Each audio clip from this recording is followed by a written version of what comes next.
मनोज जरांगे पाटील ओबीसींच्या मुळावर उठलेत। ओबीसींना मुळापासून संपवण्यासाठी फडणवीस सरकार जरांगे सोबत झुकलंय असा आरोप विजय वडेट्टीवारांनी केलाय। तर जोपर्यंत काँग्रेसचा सुपडा साफ होत नाही तोपर्यंत वडेट्टीवार गप्प बसणार नाहीत, ते भुजबळांच्या आहारी गेल्याची टीका जरांगेंनी केली आहे।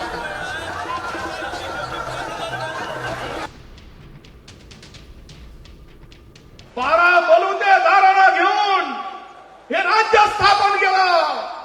12 बलुतेदारांची काळजी महाराजांनी घेतली, परंतु हा जरांगे आमच्या मुळावर उठला आहे आणि हे फडणवीसांचं सरकार आम्हाला मुळापासून संपवण्याचं काम करण्यासाठी जरांगे पुढे झुकला आहे।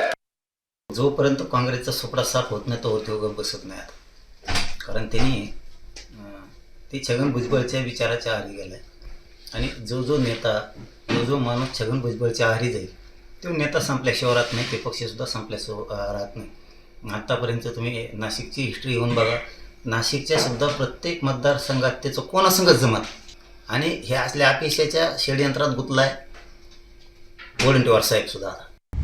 आता isakal.com आहे देशातील नंबर 1 ची मराठी न्यूज वेबसाईट। प्रत्येक अपडेटसाठी isakal.com ला नक्की भेट द्या।